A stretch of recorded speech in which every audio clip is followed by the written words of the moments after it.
వాళ్ళకి ఎవరి మీద కక్ష ఉంటే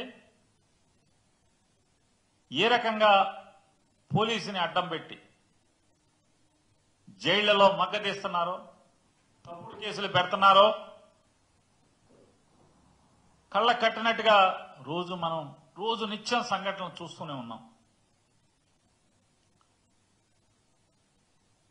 జగన్మోహన్ రెడ్డి గారిని అంటే చంద్రబాబు నాయుడు గారి కక్ష ఏంటంటే, నేను అప్పుడేదో సోనియా గాంధీతో చట్టాపట్టాలు వేసుకుని చీకట్లో చిదంబరాన్ని కలిసి జగన్మోహన్ రెడ్డి గారిని 16 మాసాలు జైల్లో ఉంచాను. నేను 40 ఏళ్ల ఇండస్ట్రీ కాబట్టి జగన్మోహన్ రెడ్డి గారిని నేను ఉంచుతాను. నా అనుభవం అది. అనుభవం లేని జగన్మోహన్ రెడ్డి నన్ను 56 రోజులు లోపల ఉంచుతాడా అని కక్ష. ఇవాళ లిక్కర్ కేసులో ముద్దాయిగా ఉన్న చంద్రబాబు నాయుడు బెయిల్ మీద బయట తిరుగుతున్నటువంటి 2014-19 మధ్యలో లిక్కర్ కేసులో ముద్దాయిగా బెయిల్ మీద బయట తిరుగుతున్నటువంటి చంద్రబాబు నాయుడు లేని కేసు ఏదో ఒకటి పెట్టి లేని అవినీతిని లేదా లేని దొంగతనాన్ని సృష్టించి నన్ను పెట్టాడు కాబట్టి మళ్ళీ జగన్మోహన్ రెడ్డి గారిని లోపల పెట్టాలనేటువంటి తంతు మనం చూస్తున్నాం. ఆ తంతులో భాగంగా రోజుకొక ఈనాడు జ్యోతిలో చంద్రబాబు చెప్పింది రోజుకోటి రాస్తారు. ముందు విజయసాయిరెడ్డి మొత్తం లిక్కర్ స్కామ్ చేశాడు, విజయసాయిరెడ్డిని కటకటాలు ఊచలు లెక్కెట్టిస్తామని చెప్పి రాయించారు. విజయసాయిరెడ్డి పాత్ర పార్టీలోంచి వెళ్ళిపోగానే వెంటనే రాజకేశిరెడ్డిదే మొత్తం ప్రధానమైన పాత్ర, మొత్తం కర్త కర్మ క్రియ అంతా అతనే అని చెప్పి ఇంకొక రోజు రాస్తారు. మరొక రోజు రాస్తారు జగన్మోహన్ రెడ్డి మొత్తం దొరికేశాడు, అరెస్టు చేయటమే, గజగజలాడిపోతున్నారు మొత్తం వైఎస్ఆర్ కాంగ్రెస్ పార్టీ వాళ్ళు ఇంకోళ్ళు రాస్తారు. ఇంకో రోజు రాస్తారు ఇదే ఈనాడు ఇదే జ్యోతి. అరే నిన్న మొన్న ఈ రాశాం కదా, మనకు సిగ్గుండాలి కదా.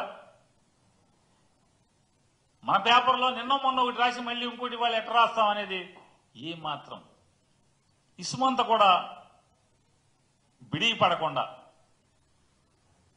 మరి భగవంతుడు పెట్టలేదు. మళ్ళీ ఏం రాస్తారు, ఈ మొత్తం నగదు మొత్తాన్ని బంగారం కొన్నారని రాస్తారు ఒకరోజు. ఇంకో రోజు చెప్తాడు ఫారెన్ వెళ్ళిపోయింది మొత్తం డబ్బులని, దుబాయ్ వెళ్ళిపోయినాయి డబ్బులని రాస్తాడు. ఇంకెవడో పాత్ర అంటారు. మరొక రోజు రాస్తారు ఓఎస్డి కృష్ణమోహన్ రెడ్డి, ధనుంజయ రెడ్డి మొత్తం కీలకం, డబ్బులు మొత్తం వాళ్లే, మొత్తం స్క్రీన్ ప్లే కథ స్క్రీన్ ప్లే మొత్తం వసూళ్లంతా ఆళ్లే అని చెప్పి రాస్తారు. మళ్ళీ ఇవాళ రాస్తారు మొత్తం మిథున్ రెడ్డే, కర్త కర్మ క్రియ అంతా కూడా మిథున్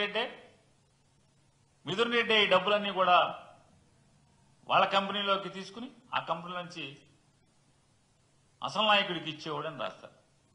సిగ్గుపట్టం కానీ అరే రోజుకో రకమైన స్టోరీ రాయటం ఏంటి అంటే ఇదంతా ఎట్లా అంటే ఎవరన్నా కథ రాయిచీతే ఒక స్టోరీ పట్టుకుని హీరో దగ్గరికి వెళ్ళామనుకోండి, ప్రొడ్యూసర్ దగ్గరికో, ఆ లైన్ మార్చి ఇది బాగాలేదంటే మళ్ళీ వచ్చి తెల్లారి ఇంకో లైన్ మార్చి తీసుకెళ్తాం, ఇంకో పాత్రను చంపేయటం, కొత్త పాత్రను సృష్టిస్తాం. దానికి దీనికి తేడా ఏమైనా ఉందా అని అడుగుతున్నాను. రోజుకొక కథ వండి వార్చడం ఈనాడు ఆంధ్రజ్యోతి. పోలీసులు ఇంకోటి రాస్తారు రిమాండ్ రిపోర్టుల్లో. నిన్న మొన్న రాస్తాడు ఎన్నో లక్షల కోట్ల పేజీల మెమరీని మొత్తం ధ్వంసం చేశారు, కీలక ఆధారాలన్నీ నాశనం చేసేశారు. ఆధారాలు లేకుండా మీకు అసలు అంటే ఆధారం అనేది లేకుండా అది కేసు ఎక్కడది? తప్పు జరిగిందని మీకు ఎవరు చెప్పారు? అంటే జగన్మోహన్ రెడ్డి గారిని అరెస్టు చేయాలనే దగ్గర నుంచి బయలుదేరి కిందకు వస్తారు. ఎలా అరెస్టు చేయాలి? ఇప్పుడు ఆధారాలు లేవంట కొత్తగా. ఇప్పుడు మళ్ళీ మిథున్ రెడ్డి గారికి అంట 5 కోట్లు ఏదో అదాన్ కంపెనీ నుంచి 2019లో వచ్చింది.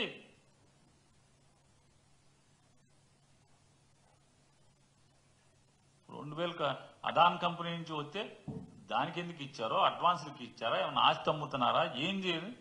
ఇన్కమ్ ట్యాక్స్ వాడిని అడుగు, రాయండి ఇన్కమ్ ట్యాక్స్ కి. ఇన్కమ్ ట్యాక్స్ కి రాస్తే చెప్తారుగా, ఈ గతం 2019 కదా, ఇప్పటికి అయిపోయినాయి కదా.